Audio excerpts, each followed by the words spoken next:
And I don't know why the response to this is so negative. I get it, to an extent. It's slow. It's kind of rehashed. And at some points it doesn't make any sense. However, it being the worst movie in the franchise, a failure to launch, an unenjoyable movie, I don't really see that. It been seen as slop.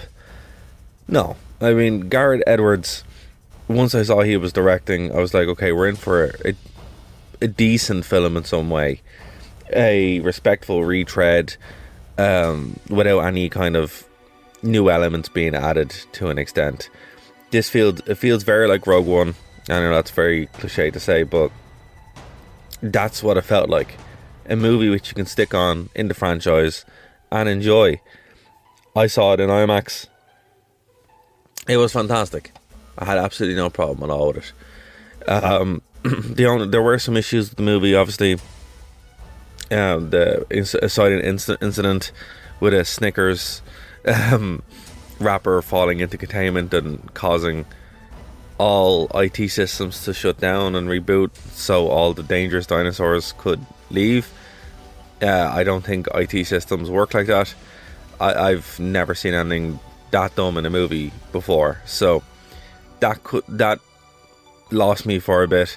The random meeting of our Spec Ops team who are trying to find rare dinosaur heart material, basically, so they can cure heart attacks in humans. Okay, that was a bit of a stretch, but when they met with a family who are going across the containment zone, so for anyone who doesn't know, the dinosaurs that were supposed to be all over the world are dying now because reasons, and they only exist in a containment zone around the equator, which is heavily patrolled to an extent. They do say that there's only a few of them, but it is patrolled. And also there's dinosaurs there, dangerous ones. And the fact that a father would bring his small child and his other teenage daughter and her boyfriend to this zone is kind of wild.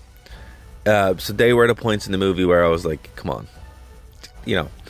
But that being said, it did kind of deliver. You know, I like the fact that it was, even though it was a rehash of the first movie in a lot of senses, a lot of the book too, there was a lot of elements in the book that was brought in. It did kind of go a different direction. I like the way, we saw the T-Rex for a bit, but it wasn't the main focus. The raptors were out of focus.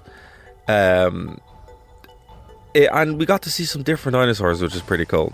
I didn't like the way it was back on an island. I thought that was kind of goofy, but it delivered what I wanted. It had focus on characters, which was quite good. It was satisfying. It moved away from Jurassic World to an extent. And as you know, even though Gareth Edwards said it wouldn't set up a sequel, you can't get sequels from this. The franchise lost its way. Those Jurassic World movies just kept getting progressively worse, and this one is kind of like, either it's a random bit of luck or it's a hope to go forward. I don't think this is negative, as negative as people are saying. I don't think it's a negative movie. Is it hole in one as good as the first one? No, none of those movies are. Not even the ones made by Steven Spielberg are as good as the first movie. It's impossible to make Jurassic Park again.